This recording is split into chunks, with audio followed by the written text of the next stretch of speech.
Hari Om everyone. Hari Om. And thanks to Sarika for agreeing to do the chanting. That's a huge relief because for me to explain and chant would have been very difficult, especially the preparation that I would have had to do would have been a lot more. And I've never read something. Okay. Thank you. Let's get started. I'll hand over to Sarika for the invocation and the prayers. Okay. Om Sahana Bhavatu Sahanau Bhunaktu Sahaviryam Karavavahai Tejasvinavati Namastu Ma Vidvishavahai. Om Shanti Shanti Shanti.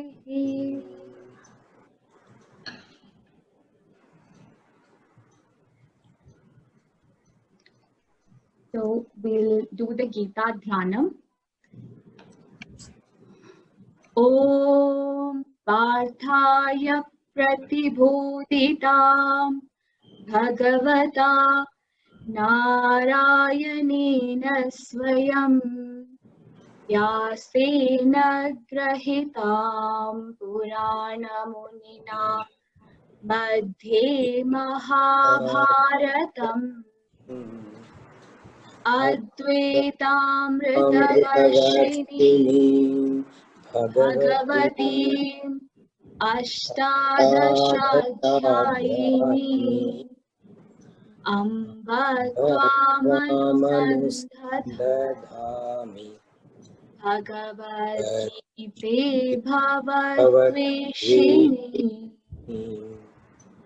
Namostute Vyasa Buddhe Pullara-vindayata-patra-netra Yena tvaya bharata-tailya-purnaha Prajvalito jnanamaya-pradeepa Prapanna-parijataya Stotra-vaitreka-panaye Jnana-mudraya Krishnaya Gita-mrita-duhe namaha Sarvopanishado gavo Dogda Gopalanandana Partho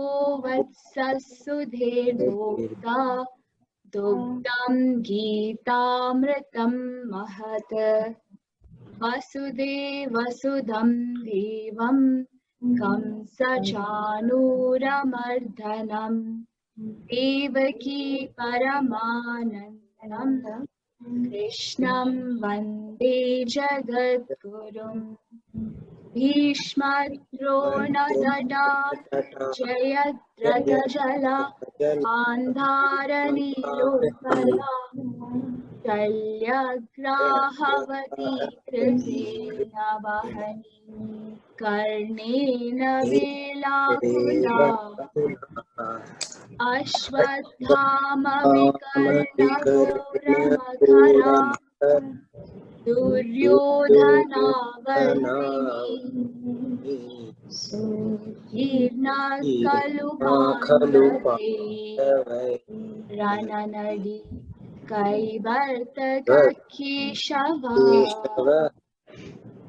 Parashadhyavashasarojamamalam Githarthaghantotkadham Nanakhyalakakesharam Harikatha Sambodhana Bodhitam Loke Satchana Shansharaha Pepiyamanam Mudha Bharata-pankajam Kalimala Pradvamsina Shri Bhukam Karoti Vachalam Pangum Langayate Girim Yatkripatamaham Paramanandamadavam Yam Brahma Varunendra Rudramarudaha Tunmani Divestavai Vede Sangapadakram Upanishade Gayantyam Samada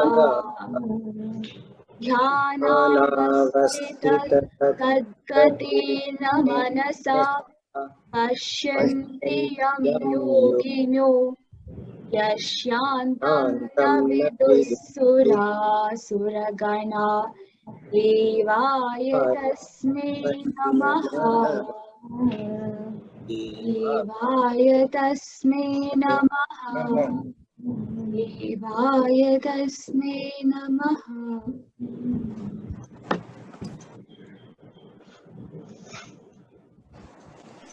Okay, thank you.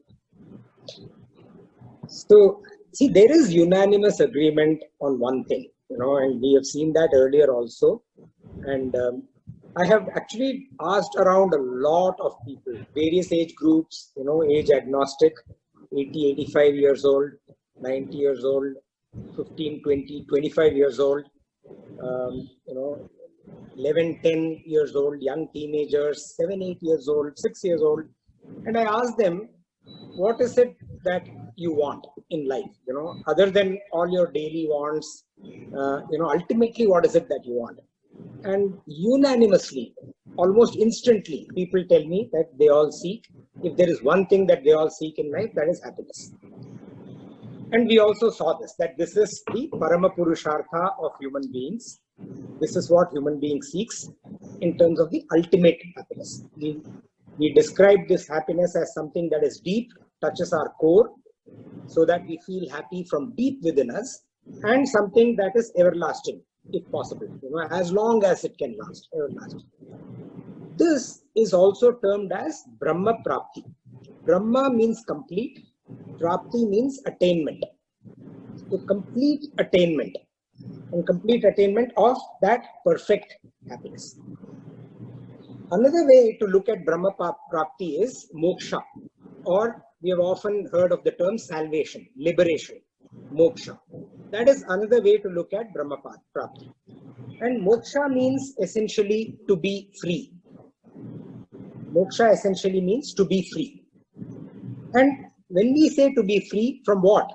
From the opposite of happiness. And the opposite of happiness is nothing but sorrow.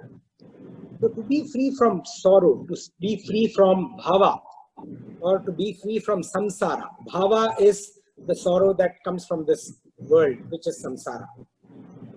And that is also moksha.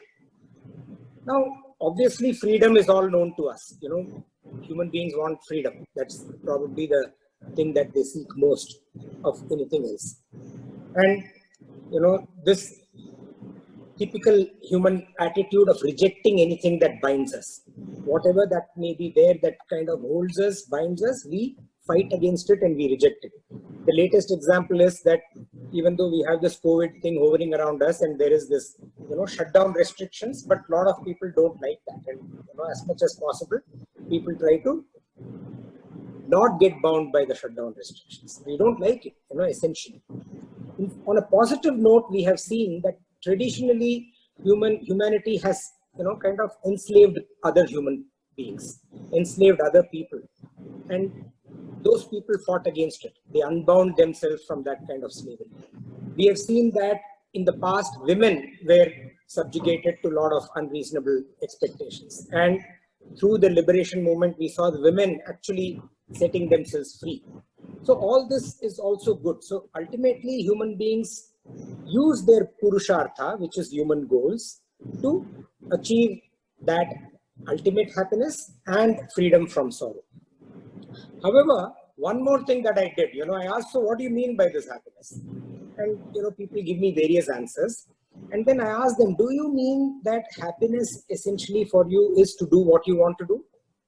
And again, invariably, almost every single person I ask this question will say, yes, happiness is something where I can do what I want to do. Now, remember we talked about body, mind, intellect, the paradigm, okay, that we come to this earth with. And when we do what we want to do, it essentially means that we operate within the paradigm of our body, mind, intellect. And we saw the last time that whenever we operate within the paradigm of our own body, mind, and intellect, we are imprisoned by it, which means we get ignorant to other people's paradigm of body, mind, and intellect. And that stems into ajnana. So if we take ourselves to be the body, mind, and intellect, we suffer from the limitations of our body, suffer from the vagaries of our mind, and the assumptions and the dictations of our thoughts. So then it's not right to say that to be happy is to do what I want to do. Then what do we do? Actually, to be really free, to be completely really free, one needs to be free from the shackles of the body, mind, and intellect, of our own body, mind, and intellect. Not to do what we want to do is freedom. That means we will not do what we want to do. And that takes us beyond the framework of our own body, mind, and intellect. And in this framework, our knowledge is perfect, the bliss is complete, and the happiness is permanent. So actually, I feel this in small little ways in our day-to-day examples. If let's say I do, and let's take that as an example, I enjoy my glass of drink, okay, and I'm drinking my small little glass of drink, which could be a coffee or which could be alcohol or whatever. But I say that this is what I want to do. This is what my body, my mind, and intellect is telling me to do, and this is what I want. But I stop myself. I do not do it. I do not indulge in it. Another example is that I know I need to work out regularly because I'm genetically coded to put on obscene amount of weight if I don't work out regularly. So I need to do that. But, there is resistance to get up in the morning. I would rather sleep that 30 minutes extra. I would rather, take a little bit of extra rest.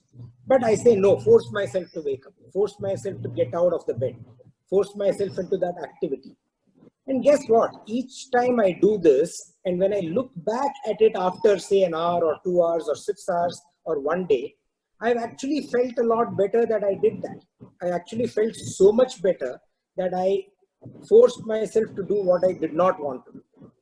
And I'm sure all of us have experienced this. This is very, very important, and we are going to start the Bhagavad Gita shortly. Let me tell you, this is extremely important. It is very important that every student of the Bhagavad Gita, every student of Vedanta, and all of us are here because we are aspiring students. We want it. The scriptures have not forced it on us. Nobody else is forcing it on us. We want to be, and that is why we are here. Every student must understand the true meaning of moksha. And if you do not understand, please put in the time to think through it, because ultimately the answer will come from within you. We must understand the meaning of moksha. We must understand the meaning of what happiness means in the context of deep, everlasting happiness. And we must understand why it is a natural pursuit.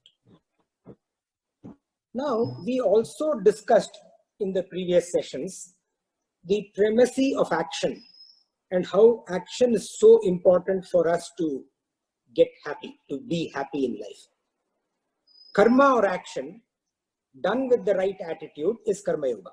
And what is that right attitude? Ishvara arpana buddhi, which means dedicate whatever you are doing to the higher power, to the Lord. And prasada buddhi, which means receive all the effects or all the fruits of whatever you are doing as a benevolence, as a prasada of the Lord. And any action, any karma done with that kind of an attitude is karma yoga. We also saw that karma yoga is preparatory in nature. It helps us prepare. Most people actually think that Karma Yoga is service to society. Okay, of course it is service to society also. It is not only service to society. But Karma Yoga essentially is our duty, doing our duty. Swadharma. And when we do our Swadharma, it is Karma Yoga. It includes duty to myself. It includes duty to my family. It includes duty to my organization, to the society, whatever it may be. But doing my Swadharma, doing my duty, given the context in which I am living, is Swadharma.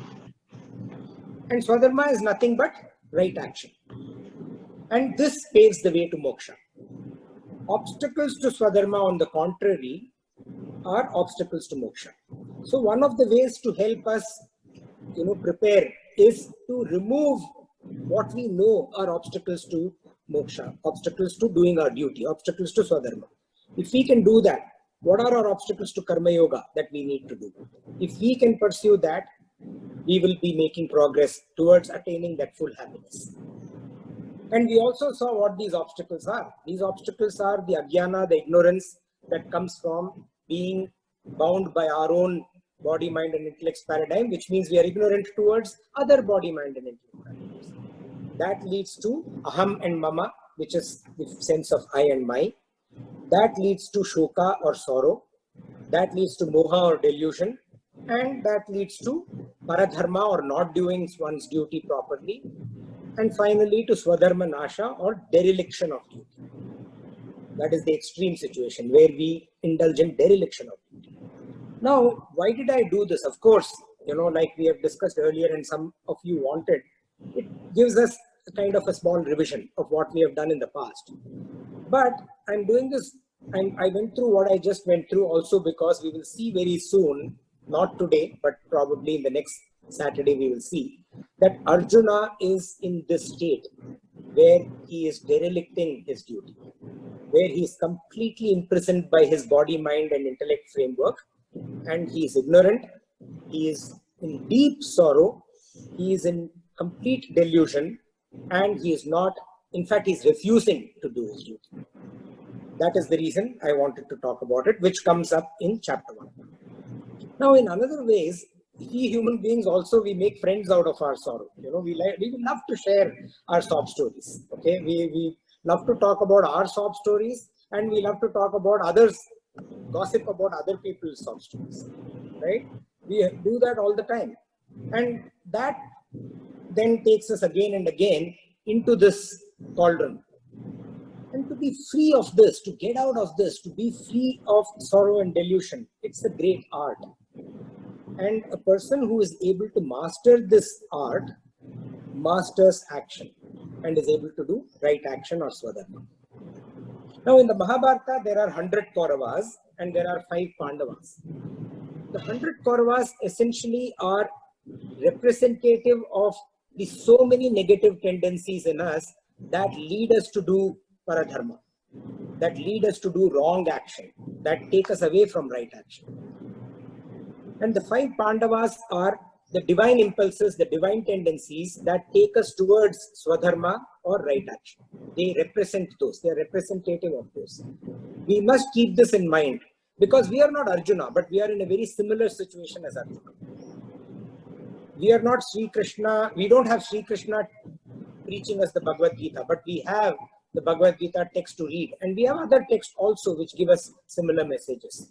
We need to take advantage of those and we need to curb those 100 Kaurava tendencies and cultivate those 5 Pandavas tendencies that will then take us to moksha. And the Bhagavad Gita is dedicated to this. It is dedicated to this activity of taking us to moksha by keeping moksha or liberation as its goal. The goal of the Bhagavad Gita is to help people who follow into the path of liberation and ultimate liberation also. And it does that by showing us how to get rid of sorrow and delusion and how to perform our duty, how to take right action and how to do our swadharma. And the Bhagavad Gita does this by imparting knowledge and wisdom. whenever I say knowledge and wisdom, it reminds me of an episode in my life, much earlier in my life. I must share this with you. There is often confusion about knowledge and wisdom. Knowledge is something that comes from the book. Wisdom is something that comes from the experience of human beings, right? That is what we all think. And, one of my managers in my career early in life, he said that I could not get promoted simply because I did not have an MBA degree. I went into the army. My experience in the army was my MBA degree. Though I did do a diploma in management later on, but that experience was my MBA. But that was not taken into account, and I was told, you will not get this promotion because you do not have an MBA degree. And I used to sit and fight and argue with him about how come I don't have the knowledge that comes from that course, but I have the wisdom that comes through experience.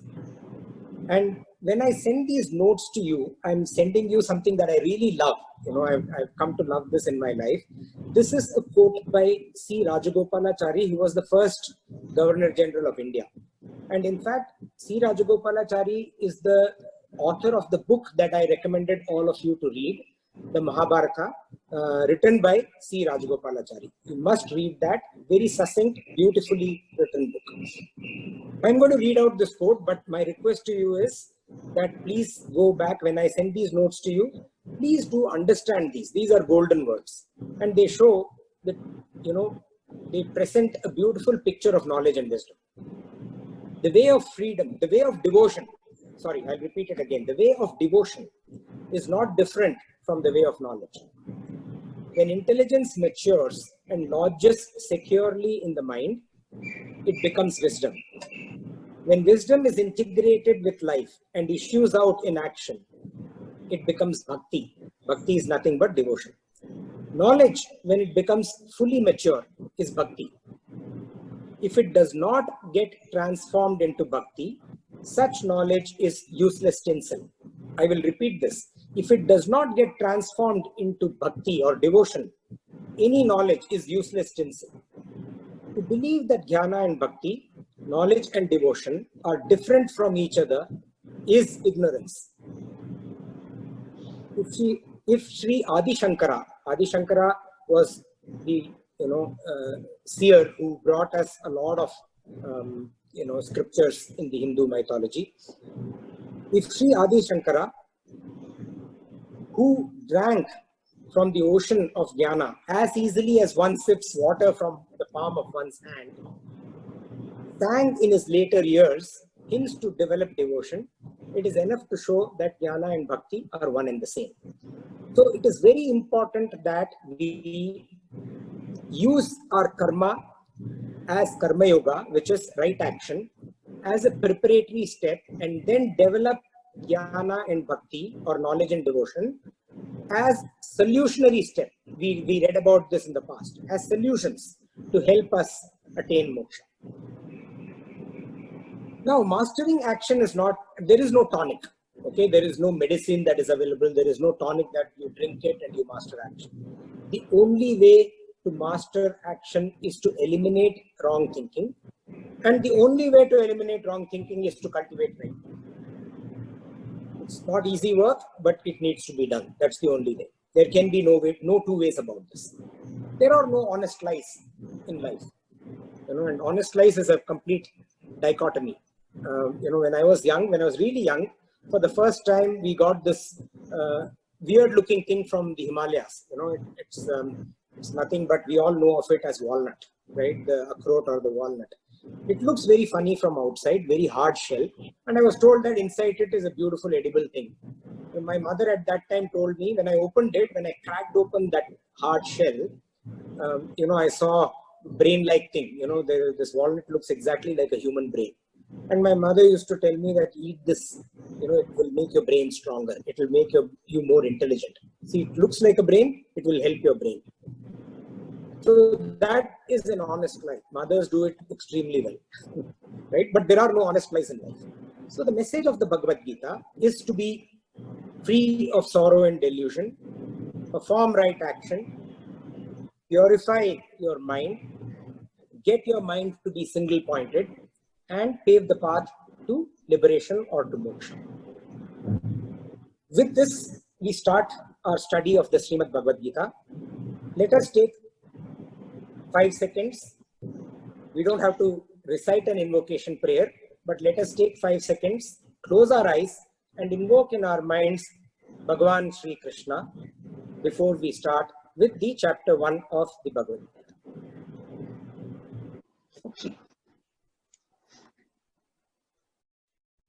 Om Paramatmane Namaha.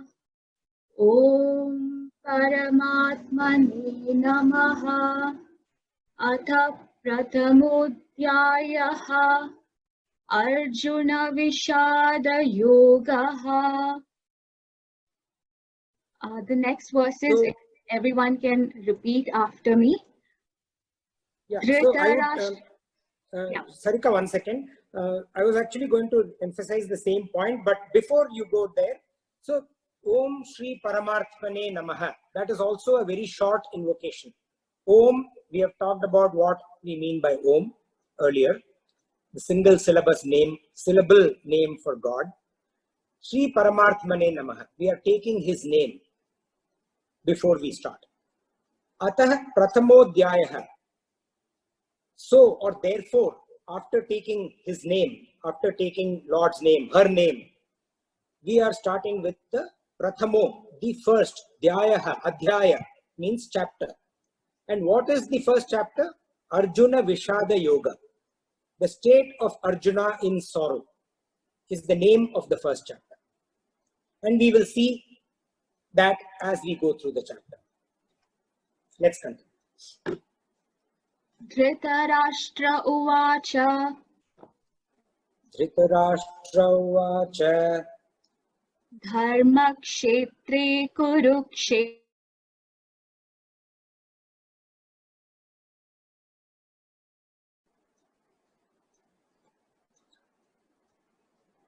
Samaveta Samaveta Mamaka Pandavaschaiva. Mamaka Pandavaschaiva. Kimakurvata Sanjaya. Kimakurvata Sanjaya. Dhritarashtra Uvacha. Dharmakshetre Kurukshetre. Samaveta Yuyutsavaha. Mamaka Pandavaschaiva. Kimakurvata Sanjaya. So do you notice the word Yuyutsavaha? It is the last word of the first line. Yuyutsavaha means those who are desirous of waging war. The people, I mean these guys, the two armies, the Kauravas and the Pandavas, out there in the battlefield of Kurukshetra, absolutely ready. You know how, armies are when they are ready to wage war. There is a lot of, excitement in them. There is energy in them. And that is how the two armies were. So those who were desirous of waging war, they had assembled. Samaveta. Samaveta means they had assembled. Assembled where? Assembled in Kurukshetra. Kurukshetra is a place that is situated north of Delhi. But, on the way from Delhi, as you cross over to Haryana and go towards Punjab, Karnal and all that, for those of you who have visited there, Kurukshetra comes in that region. And who said all this? This was said by Dhritarashtra. Dhritarashtra Uvacha. Uvacha means, and you will see this word a lot in the Bhagavad Gita. Uvacha means said. So Dhritarashtra said this. And Dhritarashtra is the blind king of Hastinapura. He is the father of the Kauravas. And because he is blind, he cannot be in the battlefield. And who did he say this to? He said this to Sanjaya. Oh Sanjaya. So the Sanjaya had multiple equations with the blind king. He was his charioteer. He was his attendant. He was his confidant. Very much like the drivers we have, right? Or people who have drivers today. They are like the charioteers of modern times. And most of them are not only a charioteer or a driver, They are an attendant. They do other kinds of work for us, all the odds and ends. And they are also our confidants. In fact, when I served in the Indian Army, I was very young. I had just got into the Indian Army. I was really young, just learning. And I had this commanding officer who liked to quiz us. He would ask us all kinds of questions about warfare, about gunnery, about ammunition and all those things. And oftentimes, more often than not, we were failing miserably. He will ask us 10 questions every day in the morning. And out of those 10, we will probably get 2 or 3 right. All the young officers, we were 3 of us together at that time. And, he would give us various tasks till anyone who got 8 correct was a superstar. So this went on and on for quite a few weeks. And we were like, what the heck? It was quite painful to not answer properly. Then we found a solution to this. What we found? We found that he's obviously, like any teacher, he's preparing. Like he's coming prepared. He's going through what he has to ask. So we went to his driver and we asked the driver, what does sir go through every day? He comes and quizzes us. What does he go through? Every day the driver used to tell us, and we kind of, got into our, we just, in Hindi it's called patawed him. We made him our friend, made him our buddy. And we said, dude, let us know what sir goes through. And every day he would tell us he went through pages 10 to 14 or pages 16 to 24 in the gunnery book or in the ammunition book or whatever. And then we used to quickly, read through. And more often than not, we used to get 8 out of 10 correct. So, this charioteer is an amazing guy. And Sanjaya for Dhritarashtra was everything, and he is the one who related to Dhritarashtra what happened in the war. And that is how Dhritarashtra is asking him this question. And who is this that Dhritarashtra is referring to? Mamaka. Mamaka means mine, those who are mine.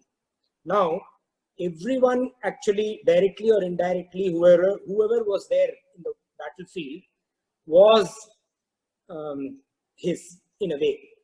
Even the Pandavas were the sons of his younger brother. So it was a large extended family.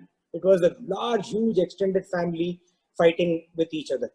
Humanity, when people fight with each other, it is an extended family, right? So this Mamaka means he's not talking about his extended family. He's talking only about the Kauravas. And then to specify that he means only the Kauravas, he says, Pandavas Chaiva, also the Pandavas. Those who are mine, in addition to that, the Pandavas also, Kim Akurvata. Kim Akurvata means what did they do? What are they doing? Now this, one of the beauties of Srimad Bhagavad Gita, of Vedavyasa's poetry, and we talked about Vedavyasa's poetry when we went through the Gita Dhyana Shloka. It is amazing. He, in simple words, he brings out what is in the mind of the characters. What are their, what is their mood at that point in time? And one of the things that good teachers of Bhagavad Gita, like my teacher, encourage all of us to do is to not just read the words, but also take a peep into the intent, the emotion, the the feeling behind the thought behind what is being said. So in this case, Dhritarashtra is, and I will endeavor to do that, in these sessions in the Satsang. So Dhritarashtra's question, he's asking Sanjaya, what is happening in the battlefield, and what are my people and the Pandavas also, what are they up to? What's going on? But essentially, he's hoping against hope that there will not be any war. That is what he's hoping for. And why is he hoping for that? He's hoping for that because not only does he know that this war is going to be extremely destructive, but deep within, he knows that this is going to eliminate his own project. And there is reason why he fears this way. We will come to that a little later. This intuition he has, and that is why he's anxious to know what's going on. Did the war start? Is there a white flag out there? And what is he also secretly hoping? He knows that his son, Duryodhana, he is not going to give him. He is not, Pandavas, they are there in the war field simply because Duryodhana refused to give the Pandavas their kingdom. And the Pandavas actually came down a lot. They said, okay, we don't want our kingdom. Please give us, 5 villages. We will just live in those 5 villages, each of us as chieftains of those villages. Duryodhana said, no way, I will not give you 5 villages. They said, okay, give us 5 houses, 5 huts, which we'll call our own and we'll live. Duryodhana said, no way, just get out of here. I'll not give you any hut, any place to stay. Then the Pandavas said, give us as much space of land where we can stand. The 5 of us can stand. And Duryodhana's response was, I will not give you so much space where a head of a pin or a needle can stand. And that is what forced this war to take place. So Dhritarashtra knows that Duryodhana is not going to give in. And Dhritarashtra also knows that the Pandavas have no fear. They are not scared at all. So they are not going to say that, I'm not going to fight this war because I'm scared. Duryodhana is not going to say that I'm not going to fight this war because I'm going to give you away what you asked for. Right? So he knows that. But then why is he hoping that this war will not take place? That is because Dharma Kshetre Kurukshetre. Dharma Kshetre. Kshetre means place. Dharma means dharma. We'll come to later what dharma actually means. Kurukshetre or Kurukshetra, where the war is taking place, is a place of dharma, where these forces have assembled to fight. It is a field. It's a war field, all right, but it's also a field of dharma. What do we mean by a field of dharma? As much as a farmer has a field and sows seeds in that field, and if he has followed the principles of farming, then he gets a bountiful of crops, very rich, bountiful of crops, manifold, much more than he ever thought. Similarly, Kurukshetra is a place where in the past, lots of good thoughts, noble deeds have been sowed and resulted in manifold good for the kingdom of Hastinapura, and later on for the kingdom of Indraprastha, which the Pandavas ruled. But Duryodhana's jealousy of looking at the Pandavas' rule Indraprastha so well, that jealousy then took everything into a downward spiral. Everything got consumed. And before everything got consumed, that land of dharma is what it was. And Dhritarashtra is now secretly hoping that in this land of dharma, this Yudhishthira, who is the king of the Pandavas, he will get that one noble thought. In fact, Yudhishthira is known as Dharma Purusha. Dharma Purusha means the keeper of dharma, the secure person who keeps dharma secure, the keeper of dharma. And Dhritarashtra is hoping that this keeper of dharma, this Dharma Purusha, Yudhishthira, will get that one noble thought that war is futile and he will give up. That is why he is feeling like this. And he's doing so because he's blinded. Remember, we talked about him being a blind king. He's actually blinded by greed. He's blinded by a sense of misplaced love for his son. He knows that whatever his son has done, whatever he's asking, whatever he's desiring, all that is not just unreasonable, it is unjust and it is criminal. But Dhritarashtra throughout his life haplessly has been quite hapless, and because of his misplaced sense of greed and his misplaced sense of love for his son, has actually sided with his son. He has blessed his son. He has helped his son take various decisions to bring the Pandavas down. So when Yudhishthira's kingdom was going really well, the Kauravas, Duryodhana, under Duryodhana's guidance, with blessing from his father, had tried to poison Bhima. Didn't work. Got invited to a castle made of lak. Lak is like a wax kind of a material, and set the castle on fire when they were sleeping. But luckily all of them escaped. Then, of course, the very well-known dice game in the Mahabharata, where again and again they invited Yudhishthira to a dice game, and each and every time he had to lose something or the other. So all these schemes that were hatched by Duryodhana were kind of blessed by Dhritarashtra. And he knows that this blind king knows all of this. And that's why he's fearsome. He's fearful of the consequences of what is going to happen. And the significance of Dhritarashtra's blindness in the Mahabharata is not just his physical handicap. It is his mental and intellectual incapacitation that is the significance of his blindness. Now, Sanjaya also was gifted by this power to see by Vedavyasa. He was next to Dhritarashtra, the blind king, inside the palace. He was not in the war field, but he could see what was happening in the war field. He could hear what was happening in the war field, and he could relate this to Dhritarashtra, his king. And this gift, this power, was given to him by Vedavyasa. It's similar to, sometimes when we say, when we have our teacher or our parent or somebody, and we will say, how did you get to know this? How in the world did you get to know? So there is this intuitive power that we are familiar with. So the mythology holds that Sanjaya was gifted this power to see even while not being present in the field of action. Actually, Vedavyasa wanted to make this gift to Dhritarashtra himself. But Dhritarashtra was not willing to take this gift. He declined it simply because he was scared to see, to witness what was going to unfold. And he did not believe that he had the strength to do that. So it is Sanjaya who is relating to this blind king. And in the entire Bhagavad Gita, Dhritarashtra speaks just this one line. That's all. He doesn't speak after this.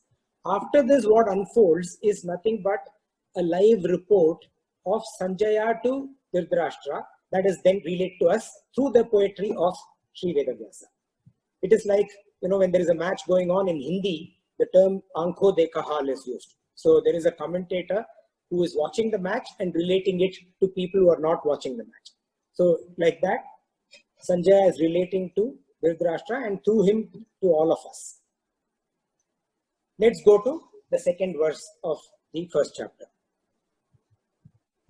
Sanjaya Uvacha Sanjaya Uvacha Drishtva tu Pandavanikam Drishtva tu Pandavanikam Vyudham Duryodhanastada Vyudham Duryodhanastada Acharyamupasangamya Acharyamupasangamya Raja Vachanamabravit Raja Vachanamabravit. Sanjaya Uvacha Drishtva tu Pandavanikam Pandavanikam Vyudham Duryodhanastada Acharyamupasangamya Raja Vachanamabravit. So basically, where the armies had assembled at that time, then, tada is then, having seen by Duryodhana. So basically, Duryodhana actually saw the Pandava army right in front of him with his own eyes. Drishtva, having seen. Tu means indeed. Pandava Nikam, the army of the Pandavas. Vyudam, in battle formation. By Duryodhana. So, Duryodhana always never gave any credence to the past. He never gave any credence to the enemy at all. He thought they were they were just there and undeservedly there. But this time he actually saw the army. Not only did he saw the army, he saw the army in formation. And the Pandava army formation was that of a Vajra. Vajra means thunderbolt. Do you see that lightning thunderbolt, like that extended Z or Z sign? That was the formation in which the Pandava army was arrayed. The Kaurava army was in the formation of an eagle. and the thunderbolt strikes, right? So it immediately struck Duryodhana when he saw that. And when he saw that, there was this, palpitation. His heart started beating. Even though till now he had never given them any importance, but now when he saw them, his heart started beating. See, much of the power, where you think you are powerful, where human beings think, like Duryodhana assumed that he had a lot of power. But when someone is in the wrong, much of the power is lost. When one is in the right, when one has the inherent power of dharma, then you are much more stronger than you are when you don't have the inherent power of dharma.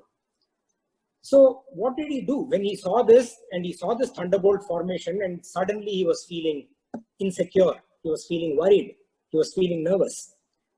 And if he felt this, Duryodhana should actually, as a king, he was the king in the battlefield. Though the king of the kingdom was Dhritarashtra, but because Dhritarashtra is blind, he was not in the battlefield. And in the battlefield, Duryodhana was the king. And the king should counsel with his general. The general of the Kaurava army was Bhishma. He was the first general. And probably the other commanders, and come up with strategies and so on and so forth if he needed to do that. But then Duryodhana knew that going to Bhishma was going to be pretty much useless, because Bhishma will just hit back with caustic reality and tell him, you are the fool who wanted to be here, now fight the war. And this is what you see is what is true. So he avoided going to the general. So what does he do? Instead of going to the general, we'll come to that. But Bhishma, why is Duryodhana a little scared of him? That is because of Bhishma's past.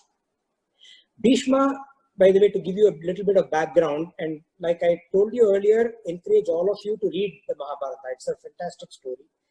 Bhishma was the grandsire of the Kauravas, which means the grandfather, great-grandfather of the Kauravas. So in the past, he should have been the king. But to help his father actually, when Bhishma was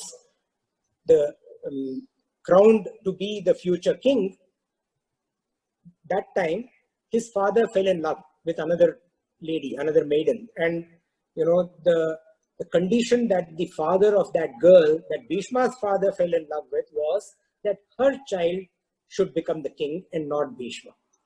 So to keep his father happy, Bhishma took a vow to not become the king, one. He took another vow. There was a risk that if he did not become king, that's fine. But if he became a father to children, his children would claim, their right to the throne. So Bhishma took the vow of celibacy. He said that I will never marry and I will never beget children, which means neither me nor any of there won't be any future children, so nobody will have the right to the king, and you will have the right to the kingdom. So he had taken this vow, but he had also taken this vow to protect the throne. Please mark my words. He had taken the vow to protect the throne of the kingdom, which means whoever sits in that throne, Bhishma would protect. And he was duty bound. He was bound by his vow, bound by the oath that he had taken to protect Dhritarashtra and to protect Duryodhana. But at the same time, he also was the great-grandfather of the Pandavas. He knew, what was right, what was wrong, what Duryodhana was doing, and where Yudhishthira was, and so on and so forth. So Duryodhana knew that if he goes to Bhishma, he will get it left, right, and center. So he avoids going to Bhishma and goes to Dronacharya instead. Dronacharya or Drona is the teacher of the Kauravas and the Pandavas. Now Drona was not a Kshatriya. Kshatriya is a fighter, whereas Drona was a Brahmana. Brahmana is a priest or a teacher. In this case, Dronacharya was a teacher. And like most teachers and most priests, he had a quiet, calm personality. And Duryodhana knew that he would listen. So with that in mind, he went to Dronacharya. But he also had one more thing to sort out. And that point was that Duryodhana did not trust Dronacharya. Okay, he did not trust him at all. He knew that while Bhishma was bound to him because he was duty bound by his oath, Dronacharya had no such thing. Drona was also the teacher of the Pandavas, and in fact, his favorite pupil, his favorite student was Arjuna. And Duryodhana suspected that Dronacharya may, actually be on the side of the Pandavas while fighting for the Kauravas. So he wanted to sort this out, right? And with this, he went to Dronacharya. Acharyam upasangamya. Acharyam upasangamya means he approached the teacher. Raja vachanam abravit. The king, Duryodhana is the king in the battlefield, remember that. He gave out a speech. Abravit means gave out. Vachanam is speech in this context.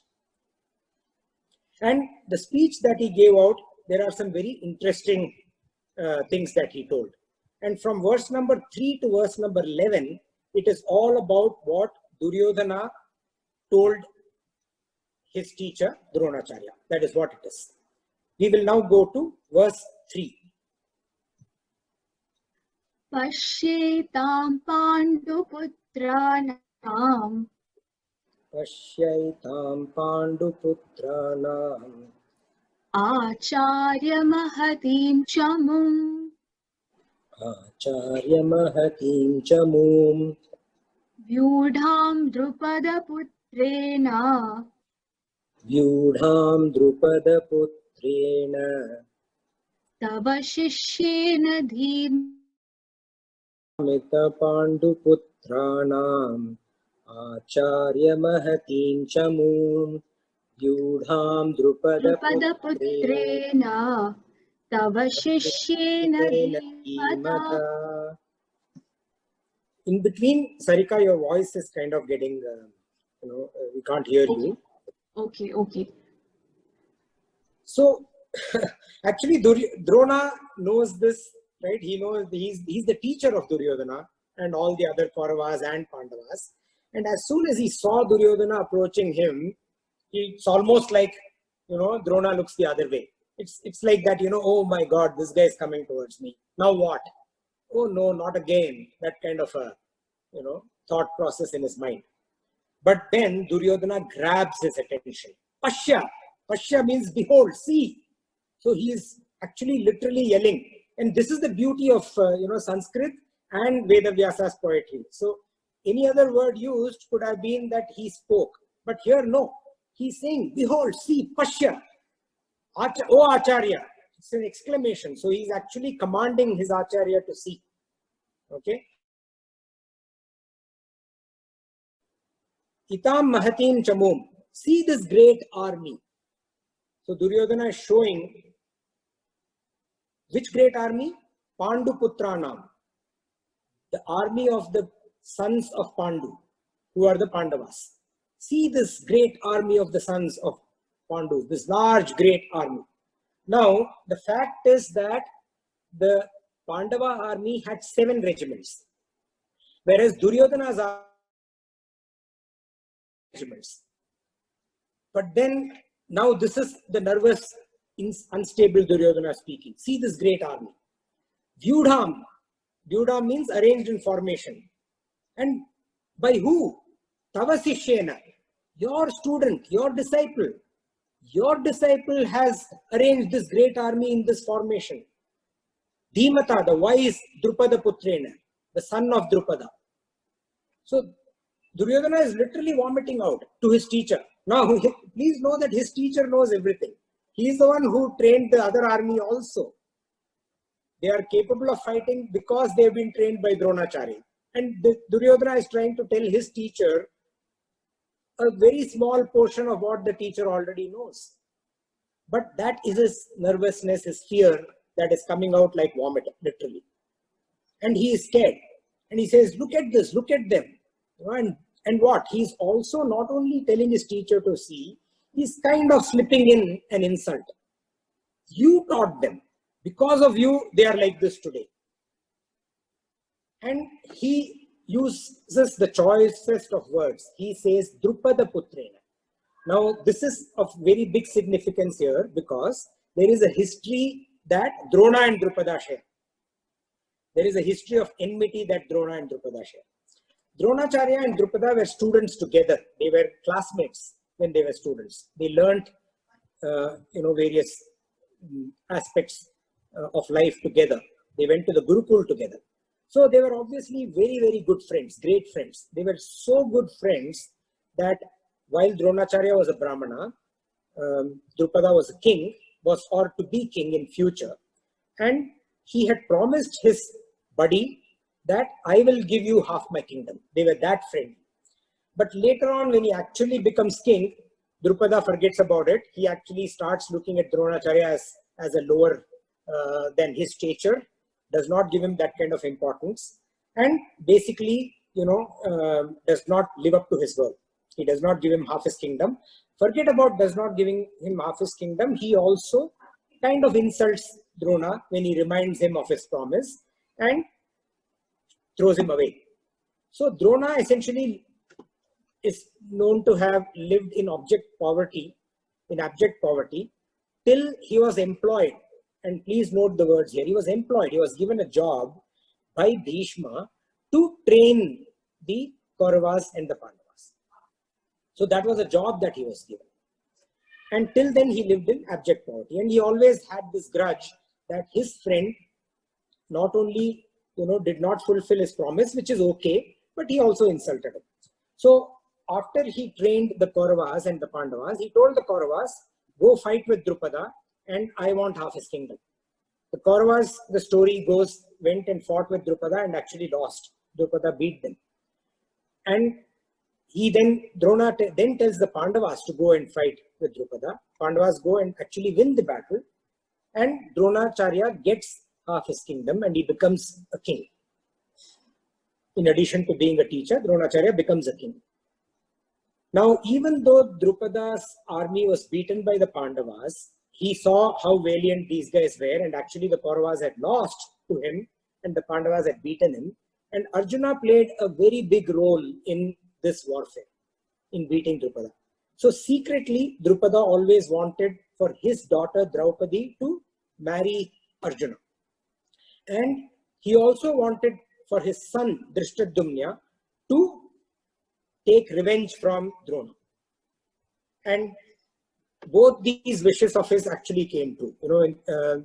Arjuna goes into the Swayamvara, or where in those days the princess would choose a king based on a feat that the various princes who came to win the hand of the princess had to accomplish. So in Arjuna's case, he had to shoot the eye of a fish which was hung up on a wheel by looking at the reflection of the fish in the water which was below. So, and Arjuna achieved that, nobody else could, and he married Draupadi. And in the Mahabharata war, Drishtadyumna, who is the son of Drupada, actually kills Drona. So he gets that. But coming back to this verse, Duryodhana is taunting Dronacharya by saying, Drishtadyumna, the son of your enemy, is the one who is the general of this army, and he has put them in this formation. Duryodhana tries to instigate a sense of anger in Dronacharya, so that Dronacharya will fight against the army that has been commanded by Drishtadyumna, who is his enemy's son. So thereby, he is hoping that Dronacharya will not worry about the Pandavas. And that is what Duryodhana is trying to achieve. Now we will go through verses 4, 5 and 6. So I'll request Sarika to recite all three verses together.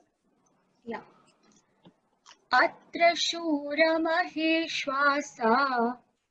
Atra shura maheshvasa. Bhimarjuna samayudhi. Bhimarjuna samayudhi. Yuyudhano viratascha. Yuyudhano viratascha. Drupadascha maharataha. Drupadascha maharataha. Drishtaketuschekitana. Drishtaketuschekitana. Kashirajascha viryavan. Kashirajascha Viryavan. Purujit Kundibodascha Kurujit Kunti Bojascha. Shaibhyascha Narapungavaha Shaibyascha Narapungavaha. Yudhamanyuscha Vikranta Yudhamanushcha Vikranta. Uttamaujascha Viryavan Uttamaujascha Viryavan. Saubhadro Drupadeyascha Saubhadro Drupadeyascha. Sarva eva Maharataha Sarva eva Maharataha. Asmakam tu Vishishthaye. No, not the next one. Just Okay. 4, 5 and 6. Okay.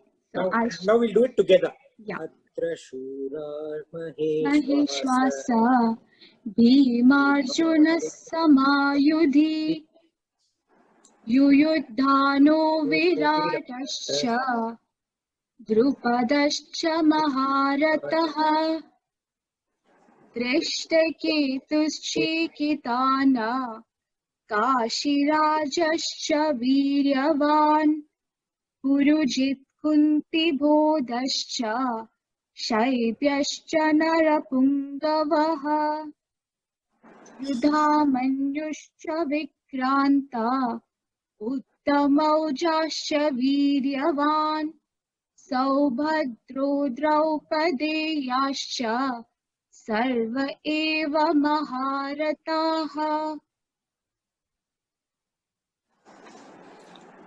Atra Shura.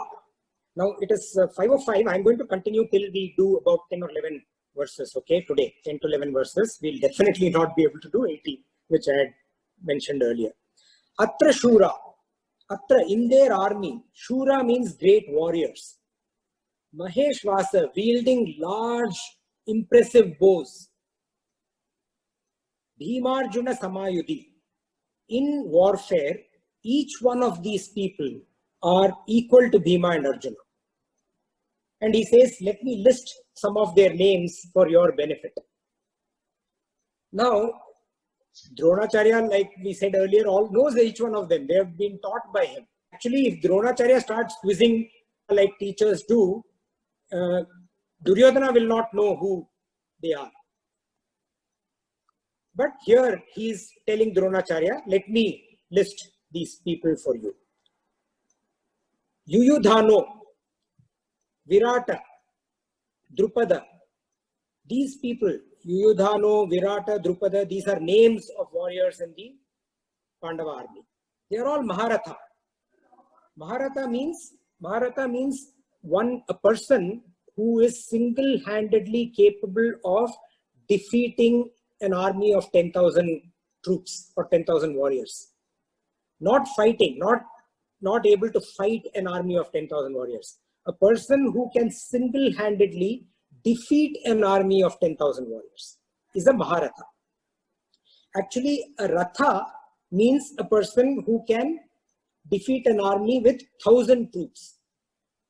Ardharatha is a person who can defeat an army with less than 1,000 troops.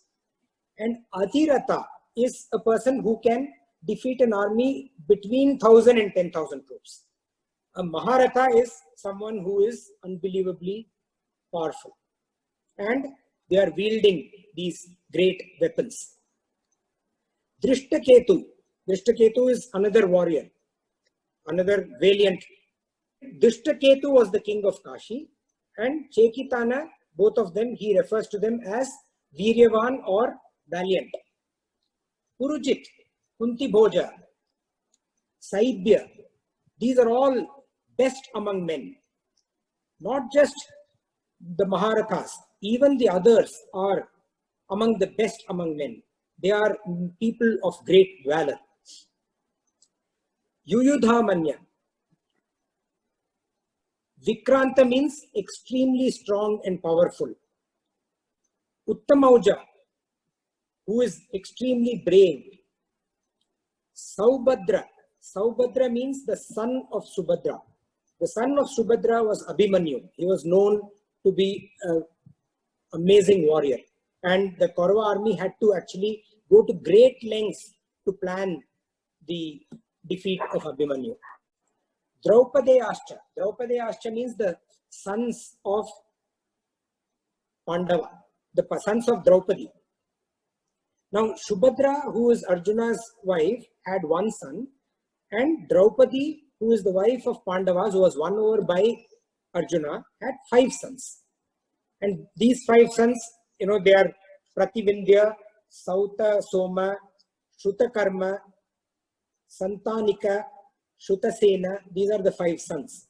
And they are all, each one of them, Sarva Eva, all of them, they are Maharathas. So Drona knows about all of them and he does not need this lesson.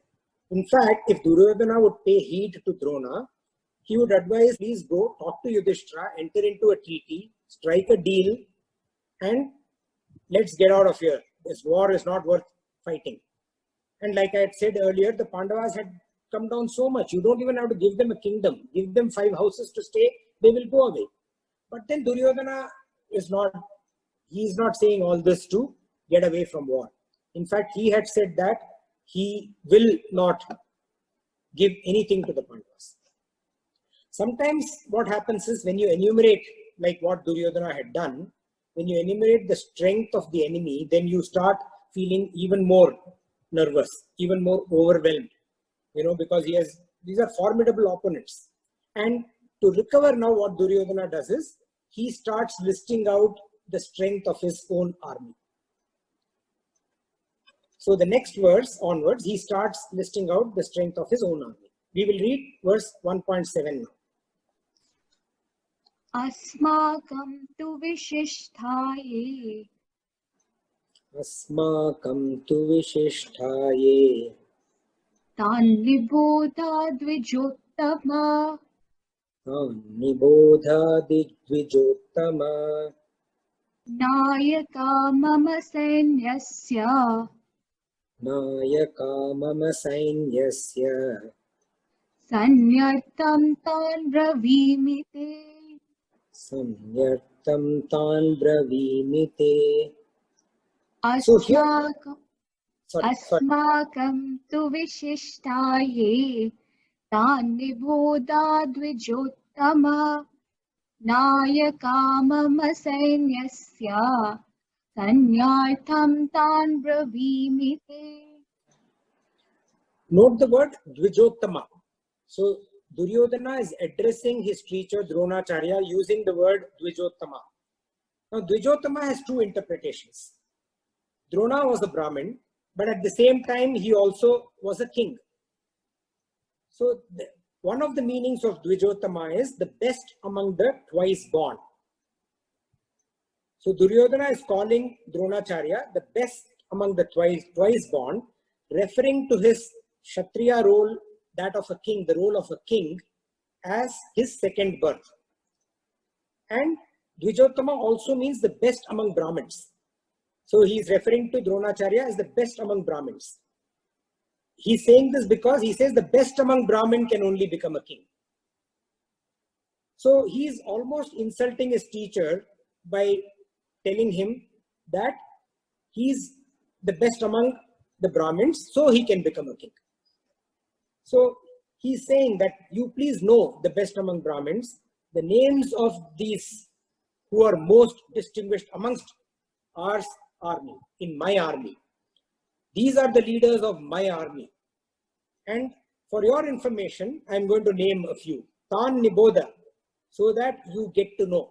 Tan, you, Nibodha, get to know. And get to know about them from me. See, time and again, obviously Duryodhana should know that the teacher knows about all of them. But he's trying to tell Dronacharya that you get to know about them from me. Samyartham tan bravimite. For your information. Samyartham means for your information. I speak to you. We go to verse number 8. भवान् भीष्मश्च कर्णश्च भवान् भीष्मश्च कर्णश्च कृपश्च समितिञ्जय कृपश्च समितिञ्जय अश्वत्थामविकर्णश्च अश्वत्थामविकर्णश्च सौमदत्तिस्तथैव च सौमदत्तिस्तथैव च भवान् भीष्मश्च कर्णश्च कृपश्च समितिञ्जय अश्वत्थामविकर्णश्च सौमदत्तिस्तथैव च. Now, as soon as he utters the word Dvijottama, obviously, I mean, he also knows, right? So he realizes that he has overstepped his boundaries. He quickly retracts. And as he starts describing the army, the first name he takes is Bhavan. Bhavan means yourself. So even before Bhishma, even before the other senior people in the army, he takes the name of Drona. He says that you are the first. This is to undo, because he has already realized that the use of the term Dvijottama to address his teacher was not the right thing to do, and he wants to make up the error that he had committed. Then he says Bhishma, and then Karna, Kripa. All these people have been victorious in various wars. Ashwathama, who is the son of Drona, again, he makes sure that he, assuages his teacher by taking the name of his son, Ashwathama. Vikarna, Saumadatti. Saumadatti means the son of Somadatta. And all others. Tataiva cha, and all others. In some Bhagavad Gita verses, in verse 1.8, instead of Tataiva cha, which is and all others, etc., you will see Jayadrata cha. When we did, you will remember that when we did Gita Dhyana Shloka, we talked about Jayadratha. Jayadratha was this warrior who could be there at multiple places in the warfield. So in some places, Tataivacha is replaced by Jayadratha. So he is Dronacharya, Duryodhana is now, for the benefit of Dronacharya, taking names of the powerful people in his army. Let's go further, 1.9. अन्ये च बहवः शूरा अन्ये च बहवः शूराः मदर्ते त्यक्तजीविताः मदर्थे त्यक्तजीविताः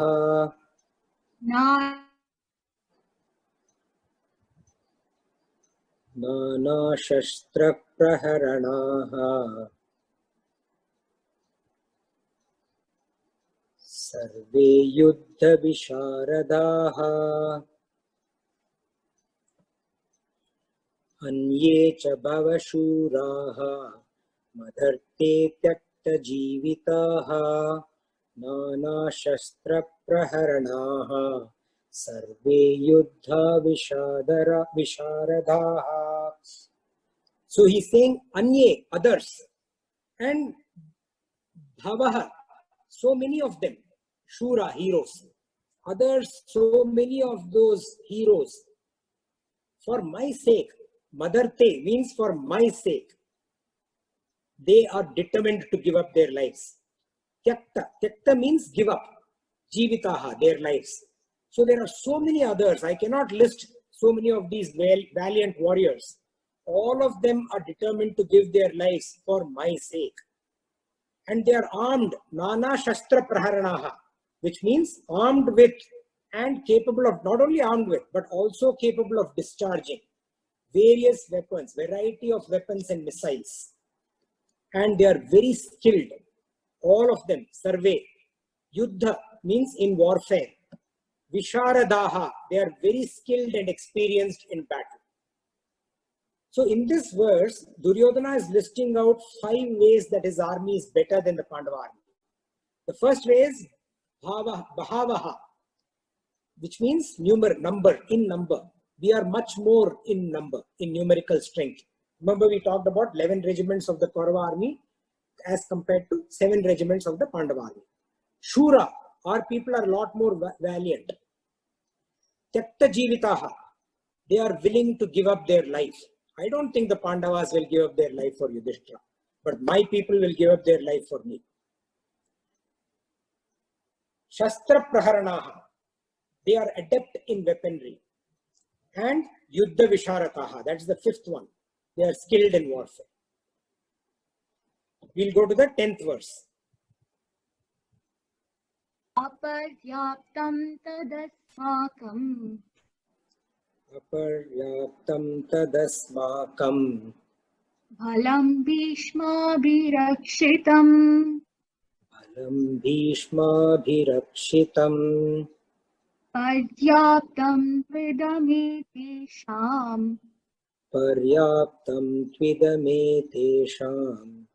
bhalam bhimabhirakshitam balam bhimabhirakshitam. In this oh, I'm sorry. Good.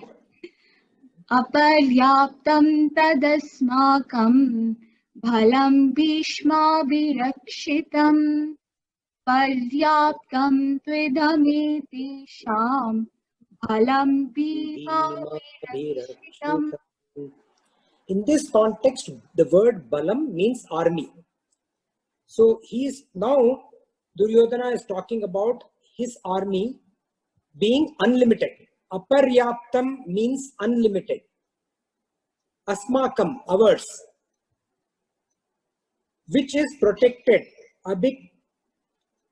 Abhirakshatam, protected by Bhishma. This army of ours, which is protected by Bhishma, is unlimited. And this army of theirs, which is protected by Bhima, is limited. Paryaptam means limited. Aparyaptam is the opposite of Paryaptam, unlimited. So he says that this army protected by Bhishma, which is our army, is unlimited, and their army protected by Bhima is limited. Now in warfare, other than the general of the army, there are a number of other commanders who have various roles to play. And one of the most critical role is that of the protector, the person who protects, the extremely critical role, defends one's army against the various moves of the enemy. It could be an attack move, it could be a tangential move, it could be a defensive move. Whatever the enemy is doing, a commander in the forces will have the responsibility to protect one's own troops from the enemy's moves. In the Kaurava army, this role was to be performed by Bhishma, who was also, by the way, the general of the Kaurava army. And in the Pandava army, this role was to be performed by Bhima. Bhima was not the general of the Pandava army, he was one of the commanders. So there is this story, and here Bhishma, when Duryodhana talks about Bhishma being the protector, he is signifying that Bhishma is the best protector that any army can have. Because there is this story of Bhishma defeating Parashurama, the sage Parashurama, in battle. And Bhishma also has come with this boon that his prana, or his life, his breath, will leave him only when he so desires. In Sanskrit, we call this Sva Ichcha Marana Siddhi. So he has this siddhi, or this boon, or this capability that he will die, or his prana, his breath will leave him only when he so desires. He also implies that Bhima, who is the protector of the Pandava army, when they were young and they were studying together, they used to have these fights with these mace, the gada or the mace, M-A-C-E, mace. Both Duryodhana and Bhima are known to be very adept at mace fighting. And Duryodhana here says that, I have beaten him, I have taught him so many lessons. Actually, the fact is that it was the other way around. It was Bhima who used to beat him every single time. But he says that to get that confidence. Let's continue to verse number 11. आयनेषु च सर्वेषु अयनेषु च सर्वेषु यथा भागमवस्थिताः यथा भागमवस्थिताः भीष्ममेवाभिरक्षन्तु भीष्ममेवाभिरक्षन्तु भवन्तः सर्व एव हि भवन्तः सर्व एव हि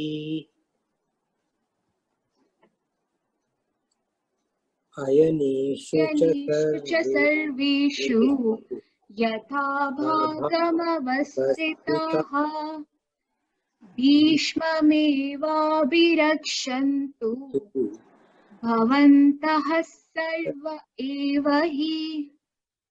Now this verse actually brings to forth this entire insecurity, fear that Duryodhana has. It shows that Duryodhana has a confused mind. It also shows that Duryodhana is nervous. It shows that he doubts Drona, and it reveals his defensive approach. If at all in the previous verses we doubted that, it comes out to the fore very clearly here. Because after stating that this army of ours is protected by this mighty Bhishma, then he says, Ayaneshu.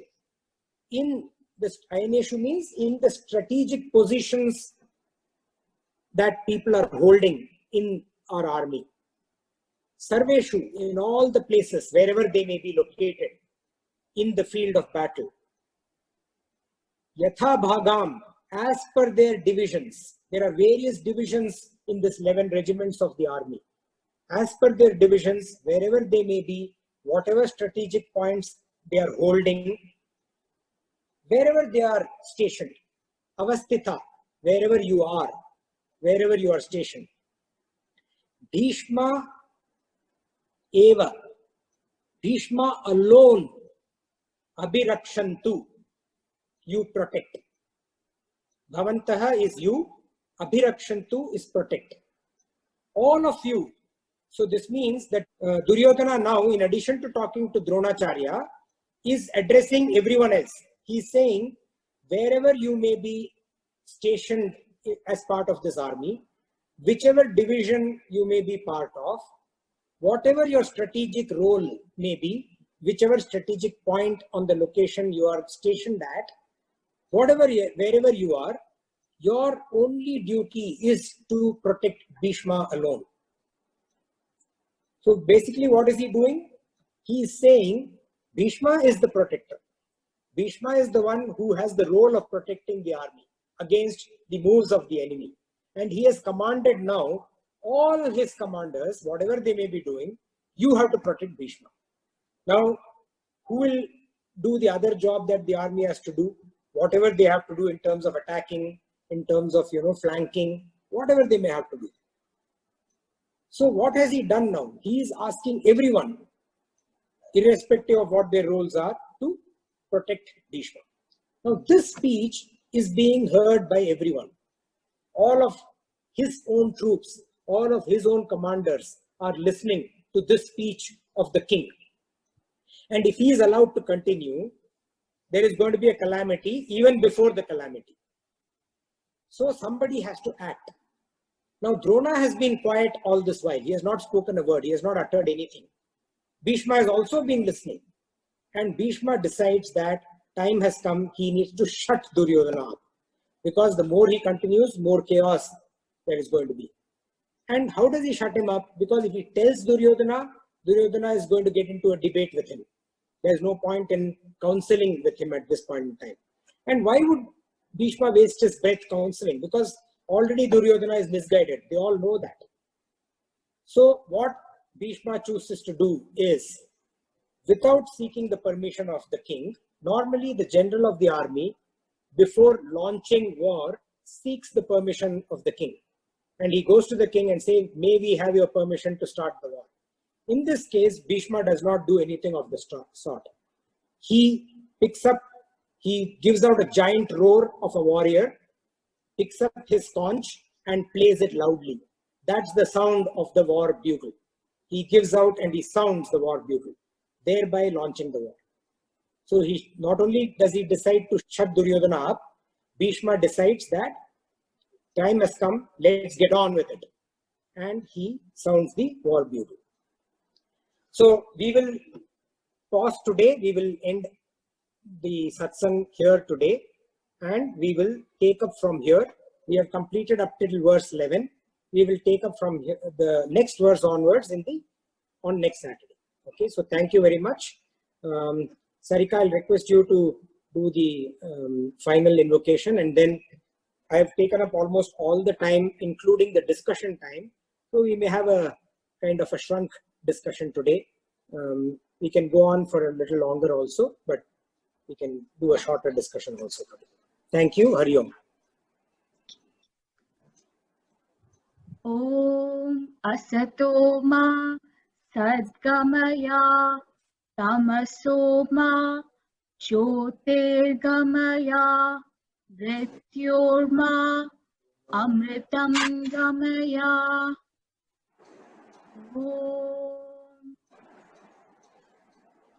Om Purnamada Purnamidam Namidam Purnat Purnamudachyate Purnasya Purnamadaya Purnamevavasishyate. Om Shanti Shanti Shanti. Hari Om Shri Gurubhyo Namah.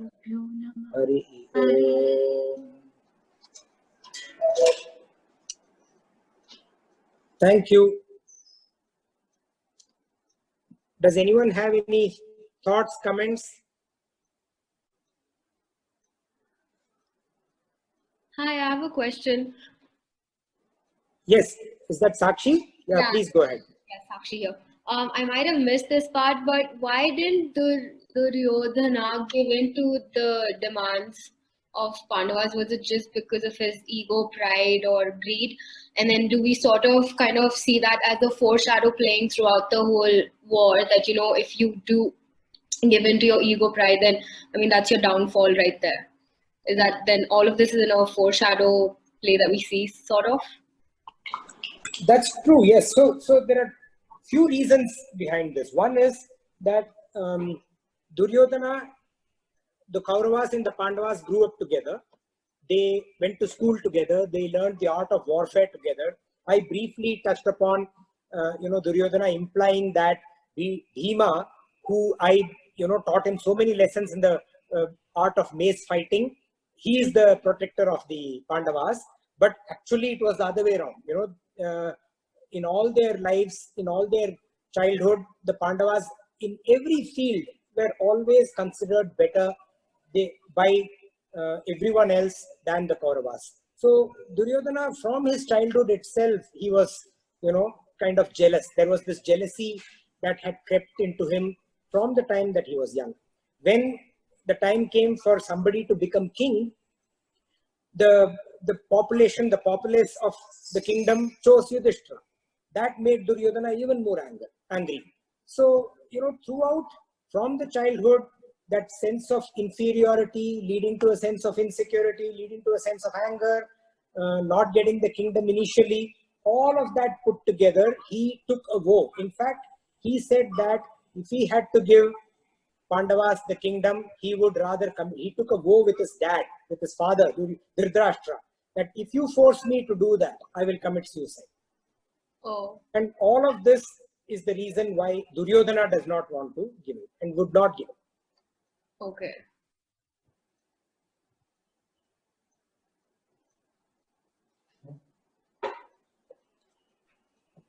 Petra, were you about to say something?